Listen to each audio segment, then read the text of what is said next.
د ژمي موسم مو د یخنۍ ورځې وې، لارې کوڅې ویالې او سیندونه ځای ځای یخونو پوښلي وو.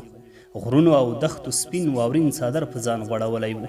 د شپې اسمان کې بلا ډېر ځلانده ستوري ځلېدل، خو د سحر لخوا وریځو یو بل ته د اسمان په شنه لمن کې غېږې ورکولې. ورو ورو اسمان هم په اورېدلو پیل وکړ. دا چې هر زړه یو طبیعي ښکلا خوښوي، زما هم د واورې اورېدل خوښېدل. زه یې نندارې ته ناست وم، د واورې په اورېدو مې په یو روانه څېره سترګې ولګېدې، خو د څېرې تشخیص مې ونه شو کولی چې څوک دی. شیبه وروسته چې څنګ ته رانږدې شوه، په یو سندریز غږ یې راباندې غږ وکړ. ظاهره د طبیعت په دې ښکلي مخ د واورې باران څومره ښکلی ښکاري. ما ورته وویل ښکلا خو د هر زړه لپاره د مینې ښکارندویي کوي، خو زما لپاره داسې بله ښکلا هم شته چې د واورې ښکلا ځان ته د سیالۍ وړ نه بولي. په حیرانتیا یې وویل څه هغه څوک ده؟ ما ورته وویل هیلې پرېږده یې چې هغه څوک ده. دا چې واوره څنګه په ځمکه اوري، شیبه وړاندې مې همداسې په زړه ورېدې چې کاش هیله راشي. هیلې زما د دې خبرې په اورېدو څو شیبو لپاره د واورې په لور ځیر ځیر وکتل. وروسته یې معصومې سترګې زما په لور راواړولې. ویې ویل هیله راشي دا څه معنا؟ ما ورته وویل دا معنا د مینې معنا لري، آیا ته دومره نه پوهېږې؟ هیلې د پرخې سالو پر مخ پرده کړ، د کور په لور یې منډه کړه. زه هم په هنرمندو قدمونو د خپل کور په لور روان شو. ټوله ورځ په اورېدو ختمه شوه. شپه مې په داسې خیالونو تر سهاره راورسوله چې د پرونۍ ورځې هره شیبه مې بیرته په سترګو کې انځور کړه. د سهار پر وخت لمر هم د غرونو د سرونو څخه راپورته شو او د څو وړانګو له یوې ډلې څخه یې هیلې انځور زما سترګو ته انځوراوه. خاص شیبه وروسته بام ته د واورې د جارو کولو په نیت پورته شوم، خو لمر بیا هم د واورې پر سپین مخ د هیلې انځور جوړاوه. د واورې په جارو کولو مې پیل وکړ. په بیړه بیړه مې د خپلو خونو بامونه پاک کړل. د څو شیبو دمې اخیستو وروسته له کوره بهر ووتم چې په لاره کې جمال کاکا ولیدم. راته ویې ویل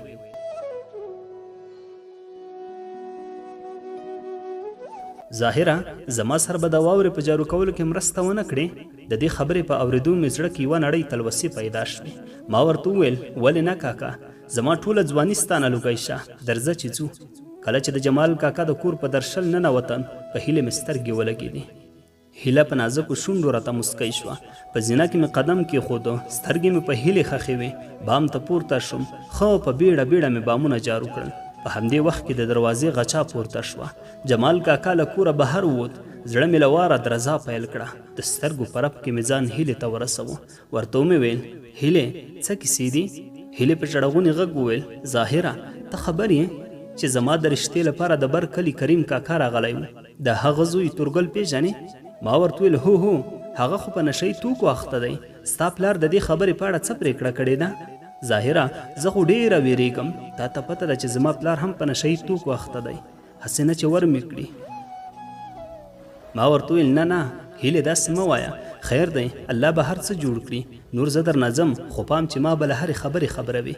هیلې دا خبره له خپلې مور سره شریکه کړه او په ډېرې عاجزۍ یې مور ته وویل هیڅ مې په خوله نه جوړیږي چې څنګه یې ووایم، خو مورې دا زما د ژوند مسله ده. تا ته پته ده چې پلار مې د بر کلي د کریم زوی تورګل ته ورکوي. مورې زما د هغه رشته منظوره نه ده، ځکه هغه یو نشه کوونکی انسان دی. هغه د ژوند په کولو څه پوهیږي؟ هغه انسان چې د خپل ځان حقوق او ارزښت نه پیژني، زما به څه وپیژني؟ د هیلې خبرې نورې د اوښکو په شرهار کې ورکې شوې. هیلې مور په خپله غېږ کې ونیوله او په جواب کې ورته وویل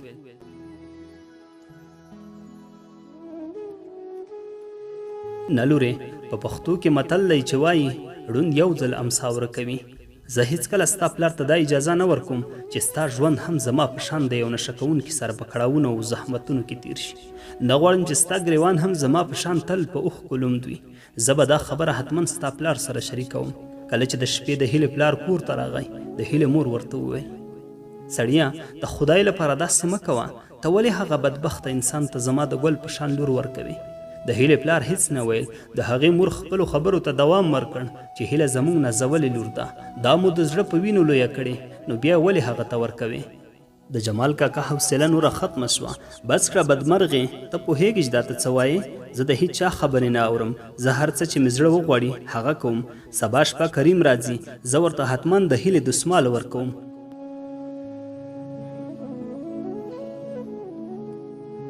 د هیله مور هم خپله حوصله له لاسه ورکړه. نه دا نشي کیدی، هیله زما لور ده او هیڅکله نه غواړم ستا په شان بدبختان یې ژوند بدبخته کړي. د هیلې پلار د هیلې مور ته یوه کلکه څپېړه پر مخ ورکړه او ورته ویې ویل ته پوهېږې چې ته څه وایې؟ بدبخته به ستا پلار وي کله چې سبا شپه کریم دوی د هیلې رشتې ته راغلل، دم ګړی یې د هیلې دسمال ورکړ. هیلې چې هر څه وویل چا خبرو ته غوږ نه نیوه. د شپې 11 بجې وې، د هیلې مور پلار ویده شول. هیله د غم په دنیاګۍ کې ډوبه وه، دومره یې وژړل چې نورې د سترګو اوښکې وچې شوې. بالاخره د مینې شیطان د هیلې د ژوند مزي د نړۍ له ټولو کړاوونو راپرې کړل او د چړې له تیره مخ سره یې ځان وجنګاوه او دا نړۍ د زمانې بې احساسه کسانو ته خالی پرېښوده. د مرګ او ژوند پته دې نشته، د مرګ او ژوند پته دې نشته، په خوب کې راشه راته ووایه حالونه. د بېلتانه خبرې کېږي، د بېلتانه خبرې کېږي، ما د لالي لاسونه کلک نیولي دینه. د بېلتانه عذاب دې سخت دی، د بېلتانه عذاب دې سخت دی، بلې سکروټې مې په زړه نیولي دینه.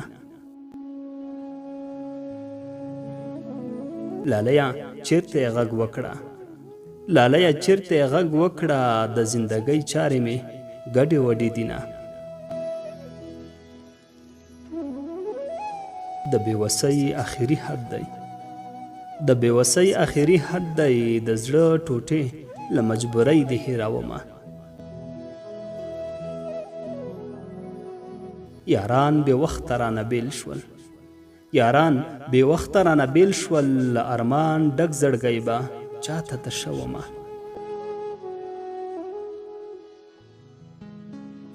لالیه راشه ساه مې خیږي، لالیه راشه ساه مې خیږي، چې دا وروستی سلګی دی غیږ کې ووهمه.